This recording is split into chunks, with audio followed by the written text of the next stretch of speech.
Olá, pessoal! Tudo bom com vocês? Bom, a nossa aula de hoje tem como tema hipersensibilidades. Vamos lá? Bom, em relação à definição do que seria então o termo hipersensibilidade, nós temos que é uma lesão tecidual causada por uma resposta imunológica. Em relação aos tipos de hipersensibilidade, nós temos basicamente 4 tipos de hipersensibilidades. São eles: o primeiro tipo, que é a hipersensibilidade imediata; o segundo tipo, que é a hipersensibilidade mediada por anticorpos; o terceiro tipo, que é a hipersensibilidade mediada por imunocomplexos; e o quarto tipo, que é a hipersensibilidade mediada por linfócitos T, ou também chamada de tardia. Em relação ao primeiro tipo, a hipersensibilidade imediata, nós podemos também chamá-lo de hipersensibilidade tipo 1. Ela é causada basicamente pela ação do anticorpo IgE associado à sua atuação em cima de células chamadas de mastócitos, que vão liberar então os seus mediadores.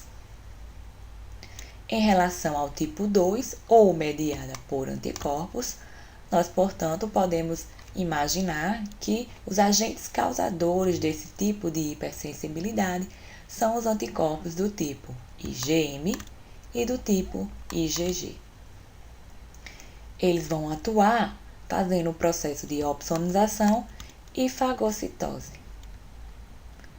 Em relação ao tipo 3, ou também chamado de mediado por imunocomplexos, nós temos que, portanto, a junção entre a ligação do antígeno com um anticorpo, isto é, um imunocomplexo, resultará na ativação de células leucocitárias, os neutrófilos, via também a ação do complemento. O quarto e último tipo, o tardio, a hipersensibilidade tardia, ela é mediada principalmente ou basicamente pelos linfócitos TCD4 e os linfócitos TCD8. Eles irão atuar, no caso do CD4, produzindo citocinas que recrutam células inflamatórias, entre elas aos macrófagos e os neutrófilos, e no caso dos linfócitos TCD8, eles irão atuar destruindo diretamente as células-alvo. Bom, estabelecidos os 4 tipos, vamos agora detalhar um pouco cada um desses tipos. Falando do primeiro tipo de hipersensibilidade, ou imediata, ou também chamada de tipo 1, é importante que tenhamos em mente as definições do que seriam alérgenos. Então, alérgenos nada mais são que antígenos que possuem a capacidade de gerar um processo chamado de alergia. Então, associou a nomenclatura alergia, associou a hipersensibilidade imediata ou tipo 1. Então, como definição propriamente dita do que seria alérgeno, nós podemos ter que são proteínas ambientais comuns ou substâncias químicas ligadas a proteínas.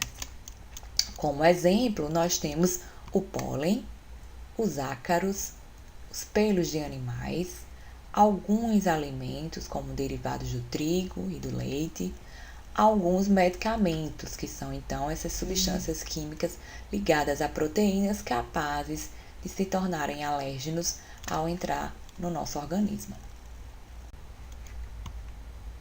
Existem algumas características que os alérgenos possuem, então facilitando a sua capacidade de gerar respostas de hipersensibilidade imediata. Essas características, então, seriam o baixo peso molecular, a alta solubilidade desses alérgenos em fluidos corporais. Alguns desses alérgenos apresentam em sua estrutura resíduos de glicose, né, uma glicosilação, que, portanto, confere a capacidade de fugir da degradação de algumas enzimas, por exemplo, durante o processo de digestão no trato gastrointestinal. E aí, então, alguns desses alérgenos são também enzimas, portanto, são características similares à maioria dos alérgenos. É importante também lembrar o fato que existe uma maior predisposição genética entre alguns indivíduos que possibilitam, então, essa resposta imediata, essa hipersensibilidade no encontro desses alérgenos. Nesses indivíduos que possuem genes que levam a maior predisposição genética, geralmente eles possuem uma maior tendência a produzir o anticorpo IgE, enquanto que pessoas que não possuem a predisposição genética possuem naturalmente a tendência de produzir anticorpos do tipo IgG e IgM. Então, como é que acontece as reações de hipersensibilidade imediata ou tipo 1? Geralmente, durante a infância do indivíduo, ocorre então a primeira exposição, o primeiro encontro com estes alérgenos. Esses alérgenos, então, que podem penetrar por via oral, né, entrando no nosso trato gastrointestinal pela alimentação, podem ser inalados pelo trato respiratório, podem entrar em contato com a pele. Então, nesses locais, esses alérgenos serão capturados por células apresentadoras de antígeno e então são transportados aos linfonodos, que em seguida irão apresentar aos linfócitos T do tipo CD4 ou auxiliar, e em seguida, após essa apresentação, esses linfócitos T CD4 são estimulados a produzir citocinas, entre elas, principalmente a interleucina 4. Ela, por sua vez, ao ser liberada na circulação, é capaz de ativar linfócitos B a produzirem anticorpos, especificamente o anticorpo IgE. Então, nessa figura, nós podemos visualizar essa primeira exposição. Então, aqui nós temos o nosso alérgeno entrando em contato pela primeira vez com o nosso organismo, sendo capturado, fagocitado por células apresentadoras de antígenos, e então que conseguem fagocitar, destruir e apresentar uma pequena porção através do receptor MHC aos linfócitos TCD4. Então, ocorre essa primeira apresentação do peptídeos derivado do alérgeno para os linfócitos TCD4 virgem. Eles, por sua vez, são estimulados a proliferarem e se diferenciarem em novas cópias, que seriam clones iguais do perfil TH2. Esse perfil tem como principal produção a citocina IL-4, como nós já vimos. Essa citocina IL-4, por sua vez, é capaz de estimular linfócitos B a secretarem anticorpos do tipo IgE.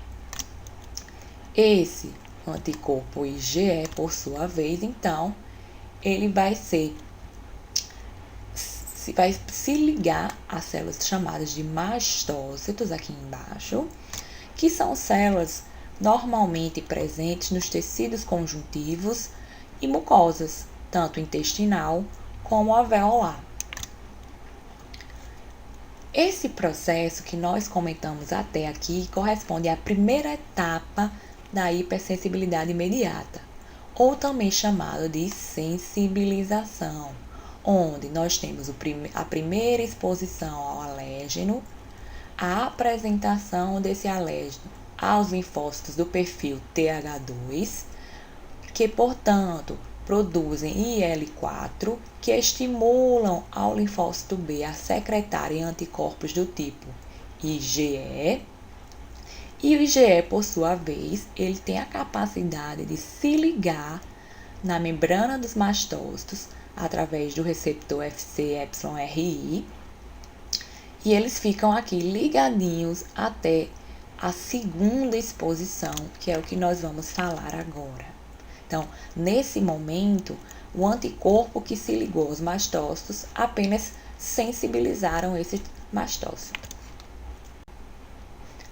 Entretanto, quando ocorre a segunda exposição a este alérgeno, isto é, a exposição repetida a essa proteína ambiental, por exemplo, esse alérgeno, então, segunda exposição ao alérgeno, esse alérgeno vai se ligar ao IgE, o anticorpo IgE, presente na superfície dos mastócitos, né, como podemos observar aqui na figura, o alérgeno se ligando em vários anticorpos IgE, tá?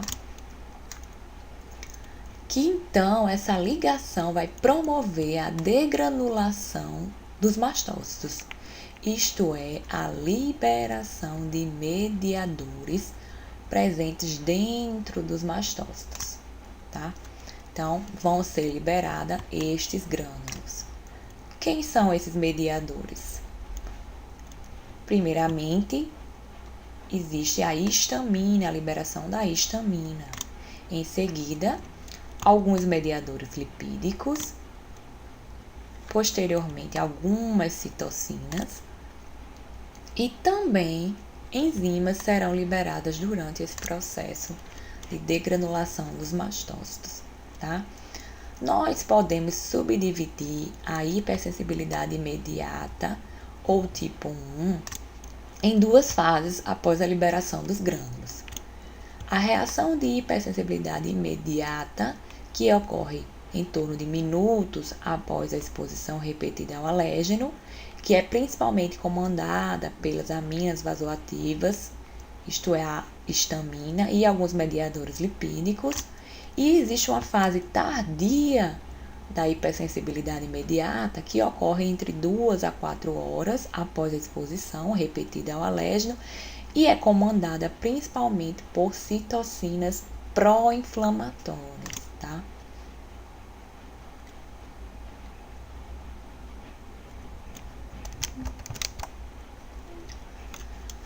Aqui, nessa figura, nós podemos visualizar justamente essas duas fases dentro da hipersensibilidade imediata.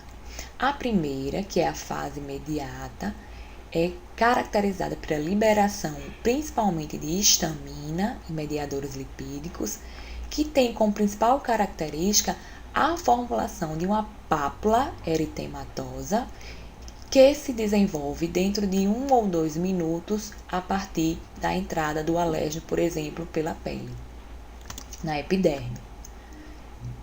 Já a resposta da fase tardia é principalmente caracterizada por uma resposta edematosa, a formação de um edema mais espalhado, né? Característica dessa fase tardia, e desenvolve-se aproximadamente 6 horas mais tarde, comandado